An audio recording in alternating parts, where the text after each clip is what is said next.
Сайн байцгаана уу? Энэ бичлэгийг үзэх өдрийн мэндийг хүргэе. Өнөөдрийн миний ярих сэдэв бол холих төхөөрөмж.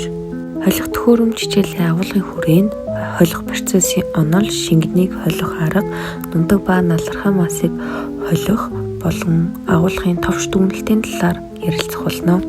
Холих процессын онол нь шингэн, нундаг, налархаа масын бүрэлдэхүүн хэсгүүдийг концентрац ба температурыг жигдрүүлэх, дулаан мас солилцоог эрчимжүүлэх зорилгоор холилтыг хэрэглэдэг. Тодорхой хугацаанд нэгэн төрлийн бус масыг хутгахад бүцэст нь жигдэрч нэгэн төрлийн болох бөгөөд үнийг жигдрүүлэх процесс гэж нэрлэдэг. Хольж байгаа материалын физик төлөв байдлаас хамааруулж шингэн, нундаг, налархаа масыг холих гэж тус ангилдаг. Үр ашгийг нь эрчим ба энергийн зарцуулалтаар олдог. Хутгуур нь их хэрэгэлттэй шингэн хуйларсан хөдөлгөөнтэй бол холилтын үр ашиг дээшлэх боловч эргэлтийн тоо ихсэх тусам энерги зарцуулалт ихсдэг. Шингэнийг холих арга. Тус аргыг 3 аргаар холдог бөгөөд механик арга, хийгээр холих арга, урсгалаар холих арга гэж 3 ангилна. Механик аргад хутгуураар холигчуд ордог. Хийгээр холих болохоор даралцтай агаар, уур, харин урсгал болохоор тусгай хэрэгслээр холдог байна. За механик холих аргыг авч үзвэл механик холих арга нь холилтын гол эд ангин төрөл бүрийн хийцтэй хутгуур байх бөгөөд тэдгээрийн хийцээр нь далбанд, сэнсэн, зангуу, турбин хэлбэртэй гэж ангилдаг. Далбанд хутгууртай холигч тус холигчийг зууралтангатай шингэнийг холиход хэрэглэдэг. Хийц энгийн боловч босоо чиглэлд холих чадвар муу ба холилтын энерги зарцуулалт нь аппаратын геометр хэмжээнээс хамаардаг. Ачаалсан шингэний түвшин нэмэгдэхэд энерги зарцуулалт огцом ихсдэг.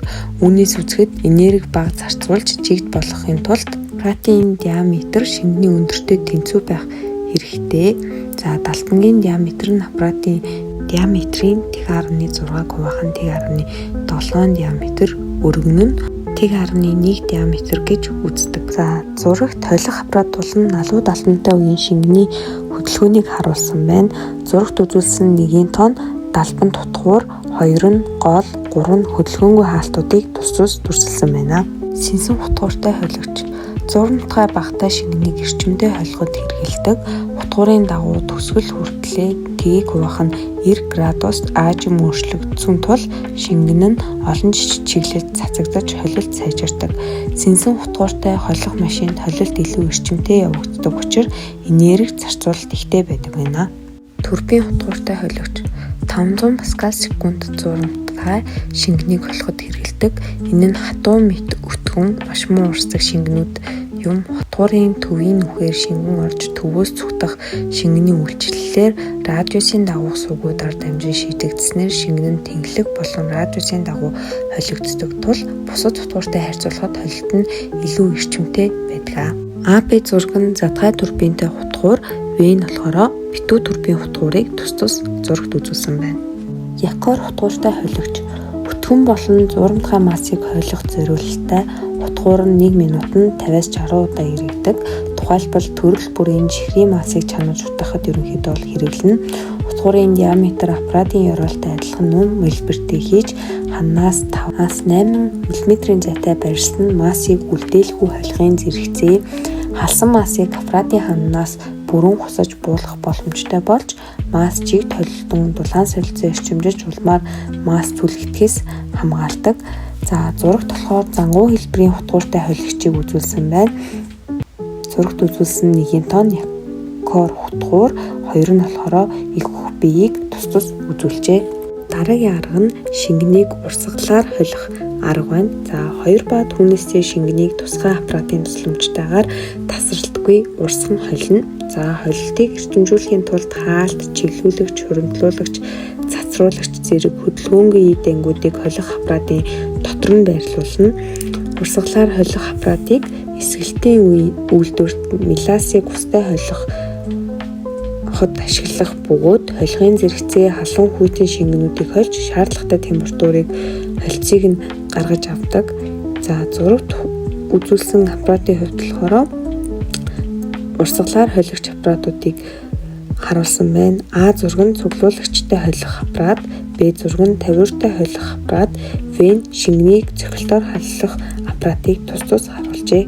Хийгээр хойлох аппарат 200 паскал секунд хүртэл 100 дахь шингэнийг холиход тариаг чийгшүүлэхэд хэрэглэдэг хийн хойлтонд агаарыг хэрэглэх бөгөөд түүнийг тусгай зорилтын хуваарлагч хоолоогоор шингэний давхар дундуур нэр түлээлгэх замаар холино. Мөн агаар шаардлагатай бичил биетний орчин хүчил төрөгчөөр баяжуулахад хэрэглэдэг. За гөгцөн температур ба даралтанд шингэн чингэх агаарын хэмжээг олохдоо хүчил төрөгчөөр баяжуулах концентрацаас тухайн орчны хүчил төрөгчийн концентрацийг хасаж нэвчлэлтийн коэффициент болон шингэн ба агаарын харьцан гадаргуу үржүүлсэнтэй үржүүлж олдог байна.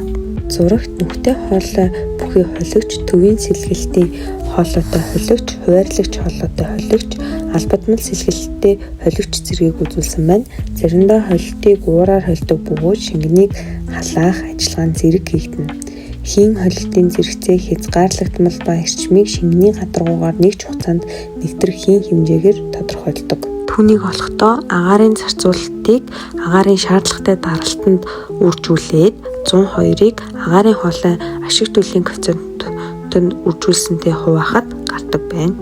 Нундаг ба налархай массыг холигчийг үйлчилсэн ба тагсралтгүй ажиллагаатай хутгуурын хийцээрд эрчлүүрт, далбанд, хүрдэн, дүртэй, ротортой, ташууртай гэж ангилдаг. Зурагт үзүүлсэн дугаарын дагуу нэгт далбанд хутгууртай холигч эсрэг эргэлттэй хос далбангаас бүрддэг бөгөөд холигчранд ачаалсан хольц далбангийн эргэлтэнд эрчимтэй холигддог.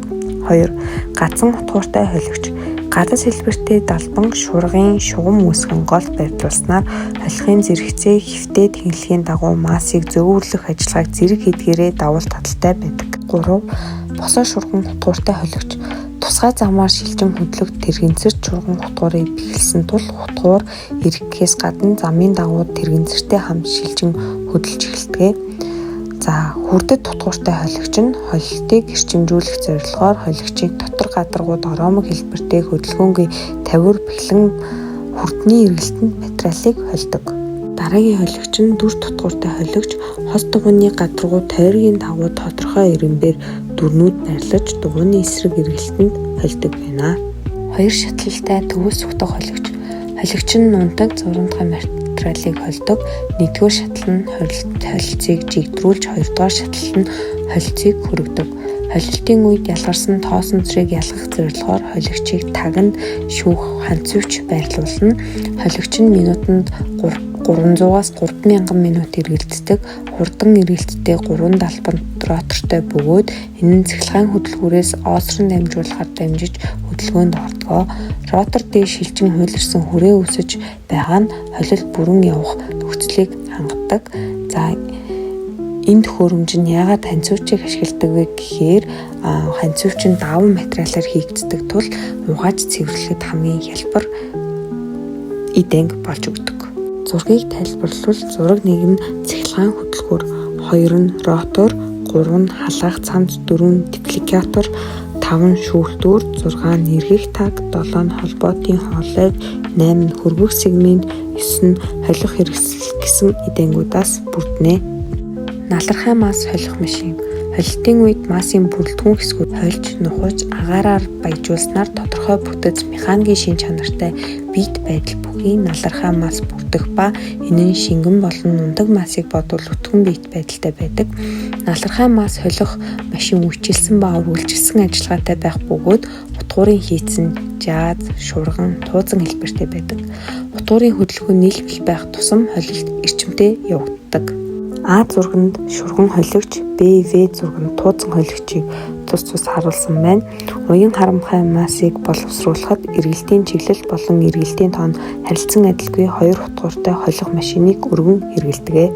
Статик холилт зуралдан багтаа шингэн ба хийн кинетик энергийг ашиглан холих машин. За холих процессыг ашиглах давуу талууд нь жигт найрлагыг үүсгэн энэ нь бодисууд нэгэн жиг тархснаар концентрац найрлага доктортой болдог.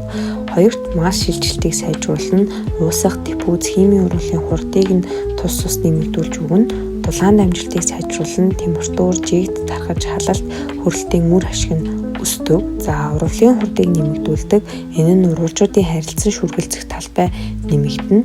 Мөн бүтээгдэхүүний чанарыг сонирхолтой болгож өгдөг өнгө, амт, зурмтгай чанар зэрэг үзүүлэлтүүдийг чигтрүүлж өгдөг байна.